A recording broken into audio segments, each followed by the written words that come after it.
O Senhor dos Anéis. A Sociedade do Anel. Livro 1, capítulo 5, Conspiração Desmascarada. Agora é melhor irmos para casa também. Essa história está meio esquisita, mas vai ter de esperar até chegarmos lá. Desceram a alameda da balsa, que era reta e bem cuidada, ladeada por grandes pedras caiadas.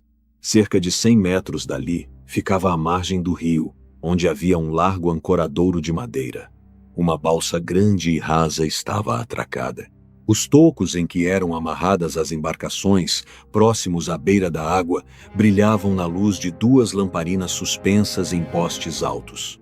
Atrás deles a neblina, subindo do solo plano, já cobria as cercas vivas, mas a água à frente era escura, com apenas alguns chumaços de névoa que se enrolavam como vapor por entre os juncos na margem. Parecia haver menos neblina no outro lado.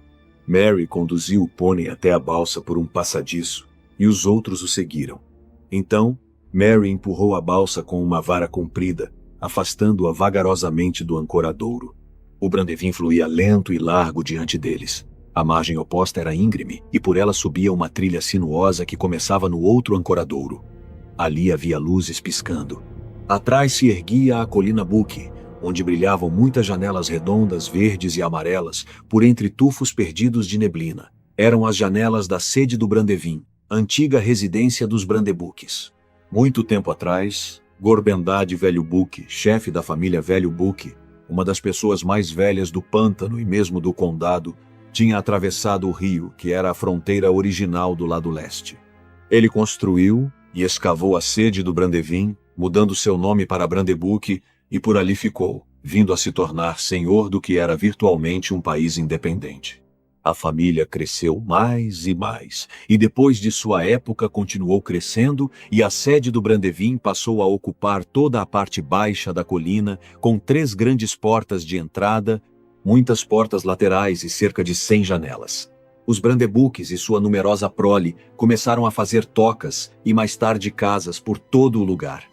Esta foi a origem da Terra dos Buques, uma faixa densamente habitada entre o rio e a Floresta Velha, um tipo de colônia do condado. Sua aldeia principal era Buqueburgo, que se amontoava nas encostas e ladeiras atrás da sede do Brandevin.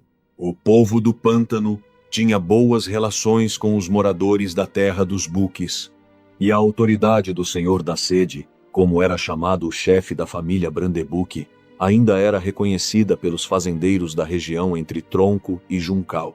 Mas a maioria das pessoas do velho condado achava os moradores da Terra dos Buques peculiares, meio estrangeiros, por assim dizer. Embora, na realidade, eles não fossem muito diferentes dos outros hobbits das 4 quartas, a não ser por uma coisa: gostavam de barcos e alguns sabiam nadar. Originalmente, essa terra não era protegida do lado leste, mas ali providenciaram uma cerca viva, a Sebe Alta. Plantada há muitas gerações, estava agora alta e espessa, pois era constantemente cuidada. Estendia-se desde a ponte do Brandevin, descrevendo um grande arco que se afastava do rio até fim da Sebe, onde corria o Volta-Vime vindo da floresta para desaguar no Brandevin. Eram cerca de 20 milhas de ponta a ponta. Mas é claro que a proteção não era completa. A floresta se aproximava da cerca em muitos pontos. Os moradores da Terra dos Buques mantinham as portas trancadas depois de escurecer, e isso também não era comum no condado. A balsa ia lentamente através da água. O porto da Terra dos Buques se aproximou. Sam era o único do grupo que nunca tinha estado do outro lado do rio. Foi tomado por um sentimento estranho, ao observar a corrente que borbulhava ao passar. Sua vida antiga lá atrás, envolta pela neblina, à sua frente sombrias aventuras. Coçou a cabeça e por um momento desejou que o Sr. Frodo pudesse ter continuado a viver tranquilamente em Bolsão. Os 4 hobbits desceram da balsa. Merry estava amarrando a balsa e Pippin já ia conduzindo o pônei pela trilha, quando Sam, que tinha ficado olhando para trás, como a dizer adeus ao condado, disse num suspiro rouco: Olhe para trás, Sr. Frodo. Vê alguma coisa? No ancoradouro distante, sob as luzes longínquas, conseguiam apenas adivinhar uma figura. Parecia um escuro fardo preto que tinha ficado para trás. Mas quando olharam melhor, Parecia que a figura se movia de um lado para o outro, como se examinasse no chão. Depois foi se arrastando, se agachando de volta para a escuridão além das lamparinas. Ah! Que raios pode ser aquilo? Alguma coisa que está nos seguindo. Mas não pergunte mais nada agora. Vamos sair daqui imediatamente. Apressaram-se pela trilha até o topo da margem, mas quando olharam para trás novamente, o outro ancoradouro estava coberto pela neblina, e não se podia ver nada. Ainda bem que vocês não mantêm barcos na margem oeste. Cavalos conseguem atravessar este rio? Poderiam avançar umas 20 milhas ao norte, até a ponte do Brandevin, ou poderiam nadar. Embora eu nunca tenha ouvido falar de cavalos cruzando este rio a nado. Mas o que os cavalos têm a ver com isso? Depois eu lhe conto. Vamos entrar em casa. E assim poderemos conversar. Tudo bem. Você e Pippin sabem o caminho. Então vou com o pônei na frente. Dizer a Fat Bolger que vocês estão chegando. Vamos preparar a ceia e as outras coisas. Já ceamos mais cedo com o Sr. Maggot. Mas poderíamos cear de novo. Então vamos lá. Me dê essa cesta. Disse Merry, cavalgando para dentro da escuridão. O Brandevin ficava a uma certa distância da nova casa de Frodo em Cricôncavo. Passaram pela colina Buque e a sede do Brandevin à sua esquerda, e nos arrabaldes de Buqueburgo pegaram a estrada principal da Terra dos Buques que ia da ponte em direção ao sul. Depois de caminharem meia milha nessa estrada rumo ao norte, encontraram uma alameda que se abria à direita. Seguiram por ela algumas milhas, subindo e descendo em direção ao campo. Finalmente depararam com uma cerca viva e um portão estreito. Na escuridão não se via nada da casa, que ficava afastada da alameda, no meio de um amplo círculo coberto de grama e circundado por uma faixa de árvores baixas no interior da cerca externa. Frodo tinha escolhido esse lugar porque ficava num ponto do campo onde não passava muita gente e não havia outras habitações por perto. Podia-se entrar e sair sem ser notado. A casa tinha sido construída muito tempo atrás pelos Brandebuques, para o uso de convidados, ou de membros da família que desejassem escapar da vida agitada da sede do Brandevin por uns tempos.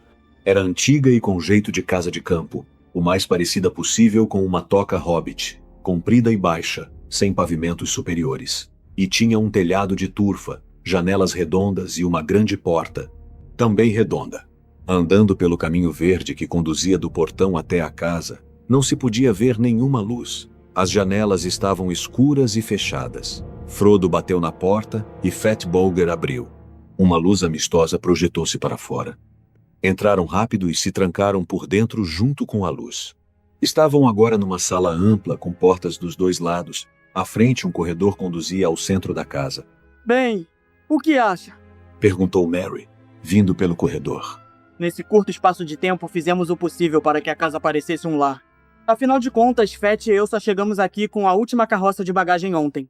Frodo olhou em volta. A aparência era de um lar.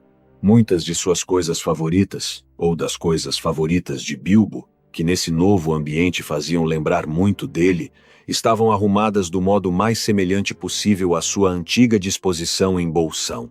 Era um lugar agradável, confortável, acolhedor, e Frodo se viu desejando que realmente estivesse chegando para se acomodar num retiro tranquilo.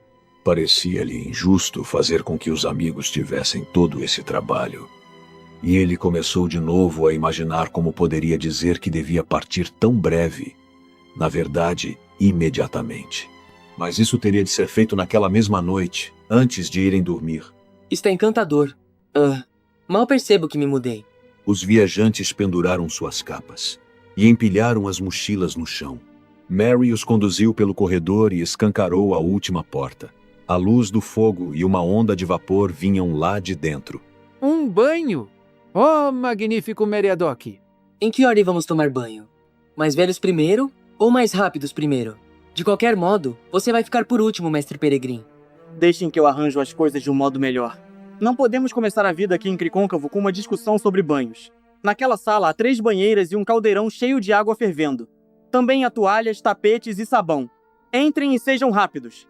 Merry e Fat entraram na cozinha do outro lado do corredor e se ocuparam com os preparativos finais para a ceia. Pedaços de canções concorrentes vinham do banheiro, misturados com o ruído dos hobbits espirrando água para todo lado. De repente, a voz de Pippin ficou mais alta que as outras, cantando uma das canções de banho favoritas de Bilbo.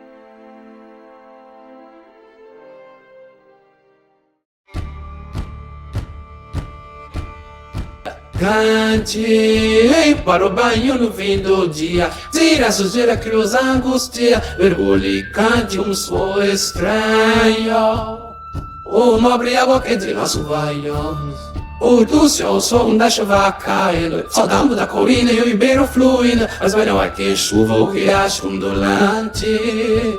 É o vapor da água quente sufocante. O água fria poderemos matar. O ele lá abaixo então nos alegra. Mas melhor em cervejas faltar bebida. Nas costas água quente escorrida. Oh, muita água que espirra longe sobre o céu. A água da branca fonte faz a fonte dar um doce no caso.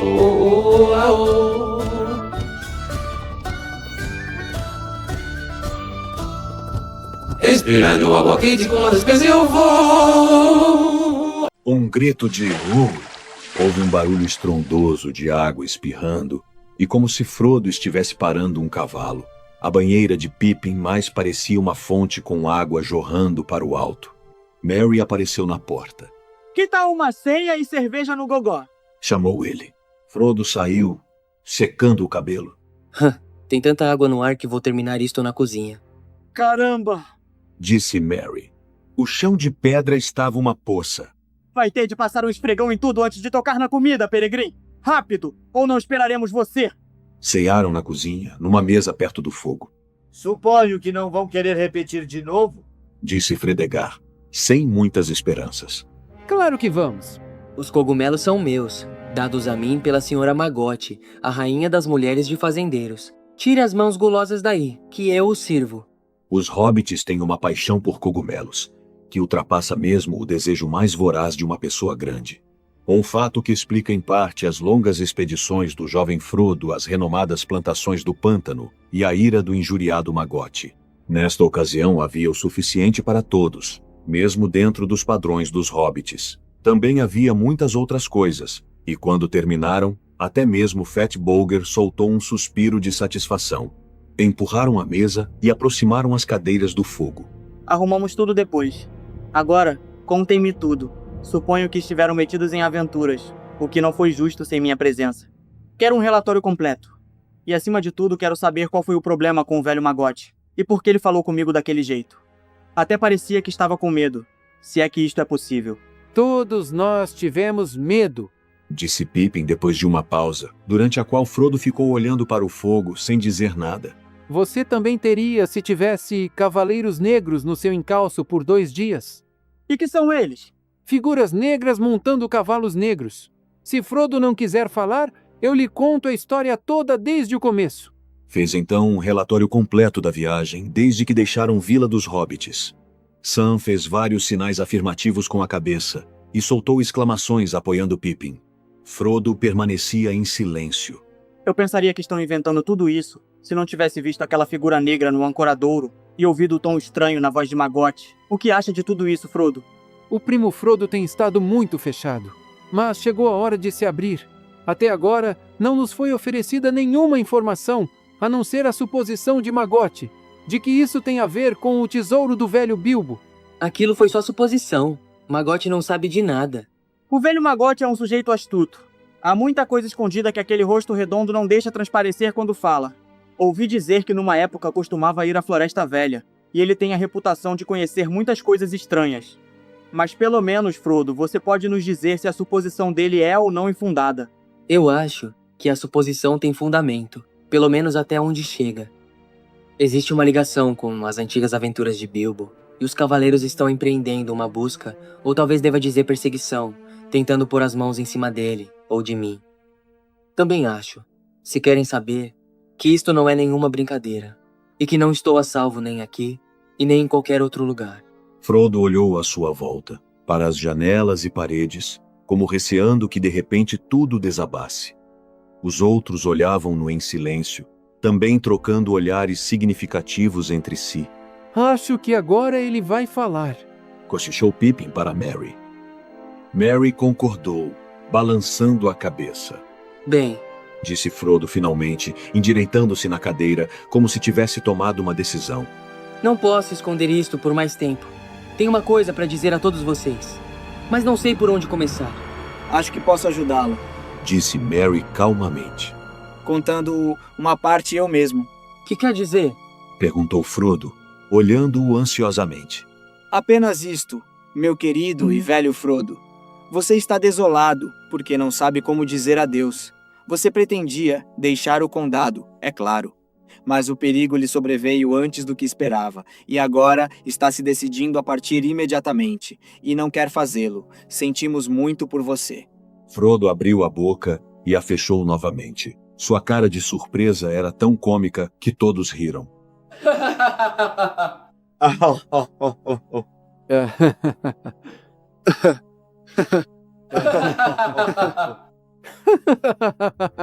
Querido e velho Frodo!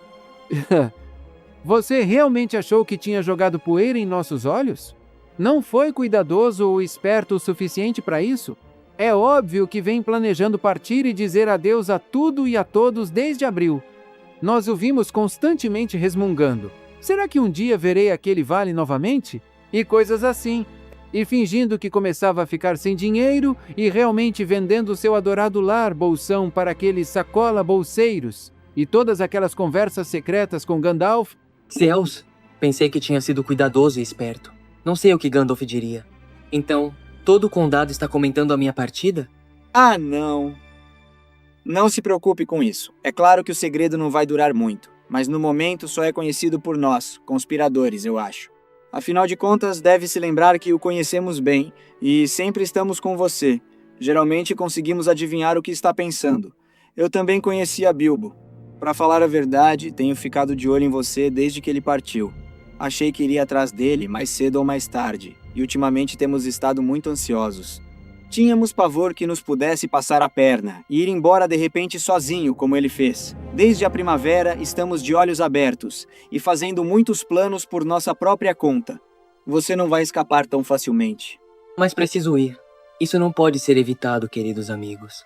É terrível para todos nós. Mas não adianta ficarem tentando me impedir. Já que adivinharam tanta coisa, por favor me ajudem e não me atrasem. Você não está entendendo. Você precisa ir. Portanto, nós precisamos ir também. Merry e eu vamos com você.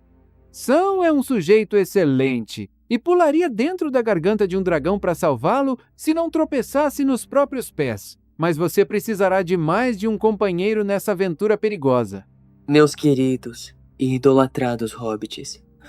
Disse Frodo, profundamente emocionado. Não posso permitir que façam isso. Tomei a decisão há muito tempo, também. Vocês falam de perigos, mas não entendem. Isso não é nenhuma caça ao tesouro, nenhuma viagem de lá e de volta. Estou fugindo de um perigo mortal em direção a outro perigo mortal. Claro que entendemos. É por isso que decidimos ir. Sabemos que o anel não é brincadeira, mas faremos o possível para ajudá-lo contra o inimigo. O anel? Disse Frodo, agora completamente aturdido. Sim, o anel. Meu querido e velho hobbit, você não leva em consideração a curiosidade dos amigos. Sei da existência do anel há muitos anos, desde antes de Bilbo partir, na verdade. Mas já que ele obviamente considerava isso um segredo, guardei para mim o que sabia, até que formamos nossa conspiração. É claro que não conhecia Bilbo como conheço você. Eu era muito jovem e também ele era mais cauteloso, mas não o suficiente. Se quiser saber como descobri, eu lhe conto. Continue. A armadilha foram os sacola-bolseiros, como já se poderia esperar. Um dia, um ano antes da festa, eu por acaso estava caminhando pela estrada, quando vi Bilbo mais adiante.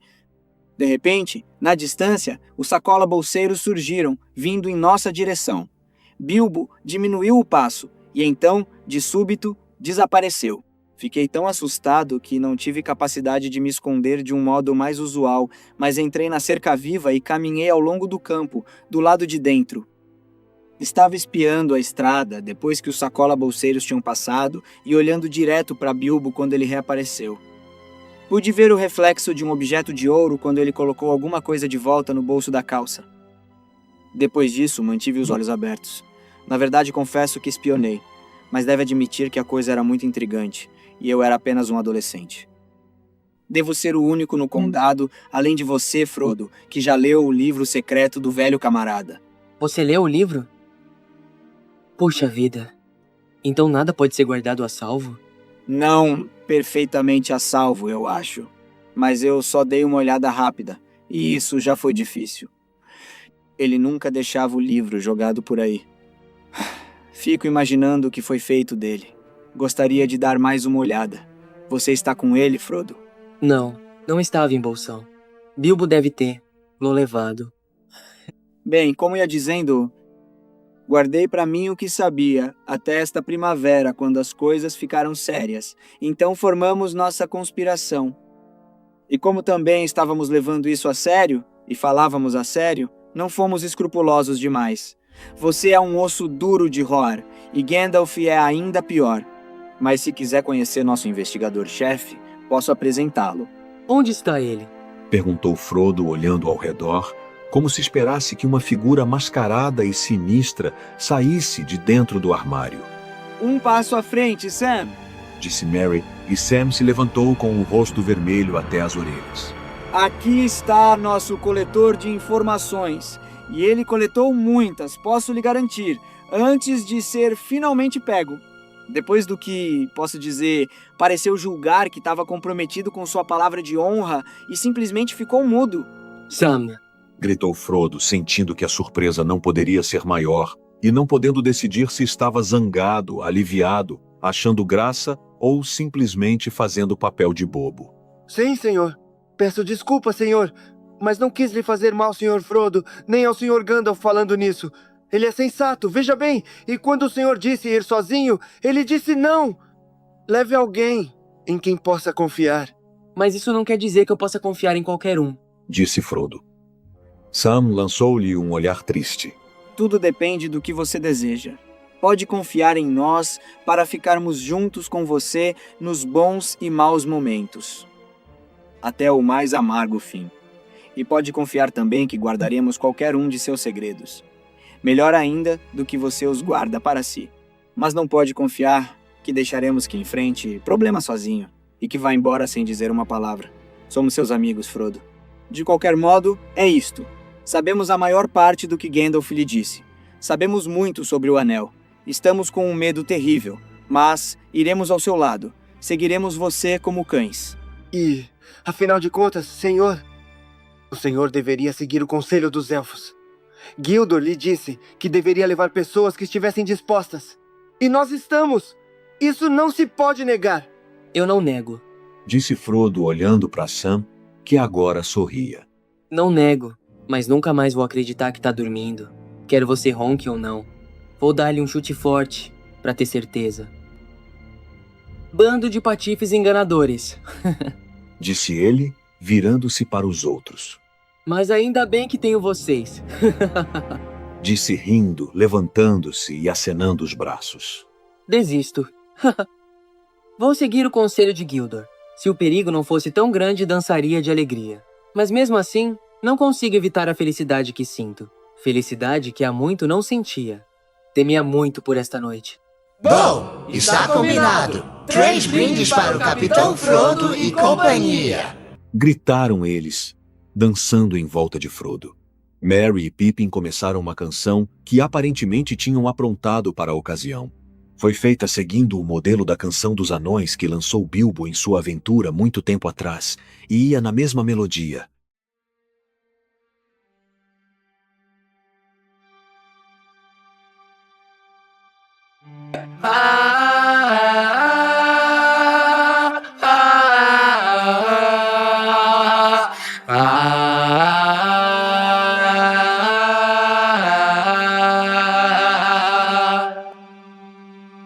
Vamos nos despedir da casa e do alento, mesmo que venha chuva e forte vento.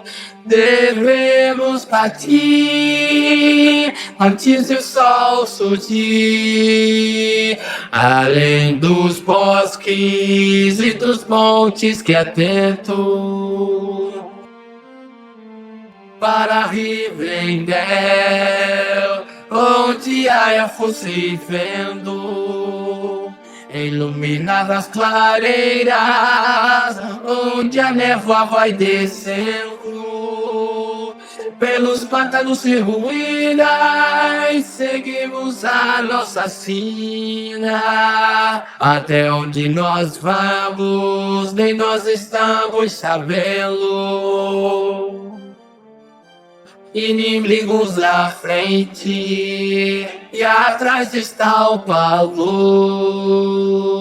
Embaixo do céu, nossa cama e cobertor, até que a fadiga enfim chegar ao fim. Finaliza a jornada que a nossa busca o esplendor.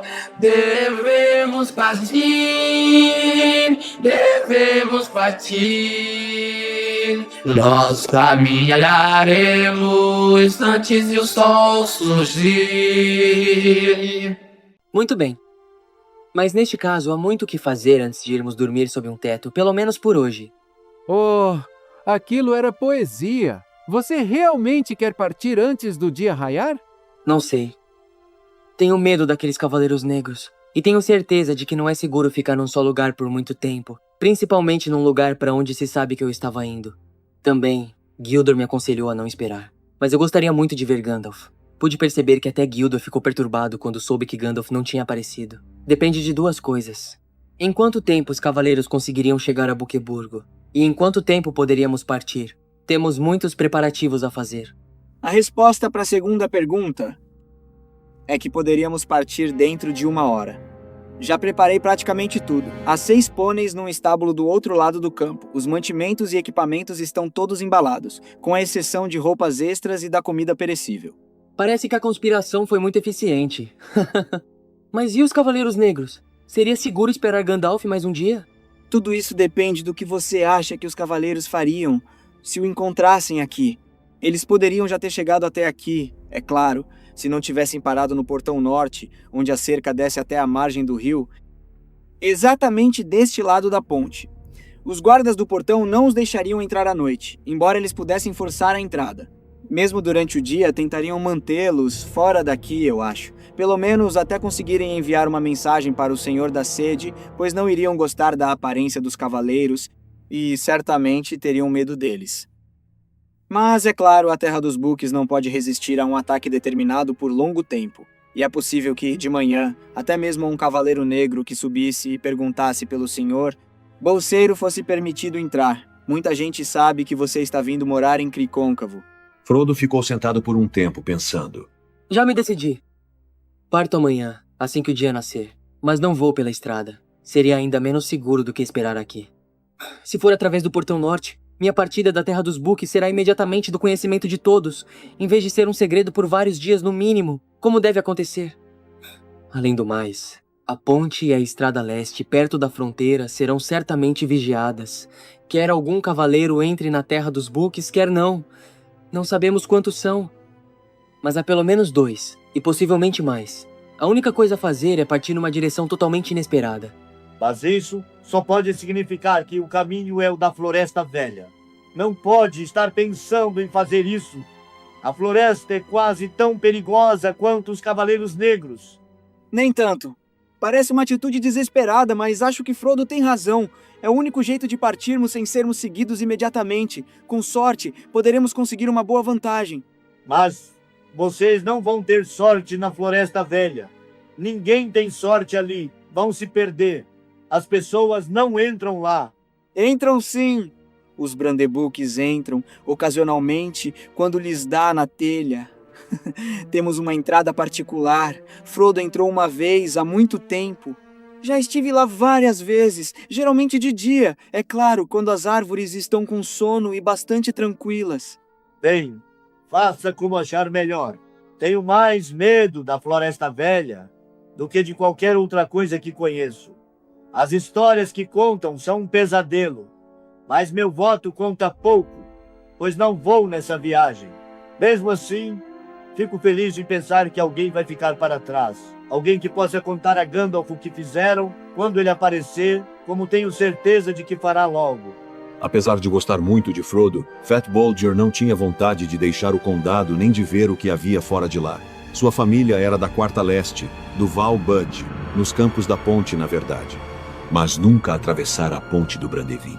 A tarefa que lhe cabia, segundo o plano original dos conspiradores, era ficar e dar conta dos curiosos, mantendo a farsa de que o senhor Bolseiro ainda morava em Cricôncavo o máximo possível. Tinha até trazido algumas roupas velhas de Frodo para tornar mais real a encenação. Eles nem imaginavam o perigo que essa encenação acabaria representando. Excelente! De outro modo, não poderíamos deixar qualquer mensagem para Gandalf. É claro que não sei se esses cavaleiros sabem ler ou não, mas não ousaria deixar uma mensagem escrita, pois poderiam entrar e revistar a casa. Mas se Fat está disposto a ficar na retaguarda, posso ter certeza de que Gandalf saberá por onde fomos, e isso decide o assunto. A primeira coisa a fazer amanhã é entrar na Floresta Velha. Bem, então é isso. Somando tudo, prefiro nossa tarefa à de Fat. Esperar aqui, até que os Cavaleiros Negros cheguem. Espere até ter avançado bastante na floresta. Vão desejar estar de volta aqui comigo antes de 24 horas. Não adianta ficar discutindo isso. Ainda temos de arrumar umas coisas e terminar de empacotar tudo antes de dormir. Chamo vocês antes do dia nascer. Quando finalmente se deitou, Frodo não conseguiu dormir por um tempo. As pernas lhe doíam. Sentia-se feliz em pensar que iriam cavalgando no dia seguinte.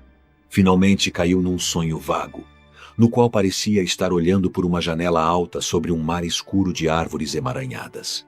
Lá embaixo, entre as raízes, ouvia-se o som de criaturas se arrastando e farejando. Sabia que mais cedo ou mais tarde sentiriam seu cheiro. Depois escutou um ruído distante. A princípio pensou ser um vento forte vindo sobre as folhas da floresta. Então percebeu que não era o vento, mas o som do mar ao longe. Um som que nunca ouvira quando acordado, embora com frequência lhe perturbasse os sonhos. De repente descobriu que estava fora de casa, ao relento. Não havia árvore alguma no fim das contas. Estava numa charneca escura, sentindo no ar um estranho cheiro salgado. Olhando para cima, viu uma torre branca e alta, que se erguia solitária sobre um penhasco. Sentiu um enorme desejo de subir na torre e ver o mar. Começou a subir com dificuldade. Mas, de repente, um raio cruzou o céu e houve um barulho de trovão.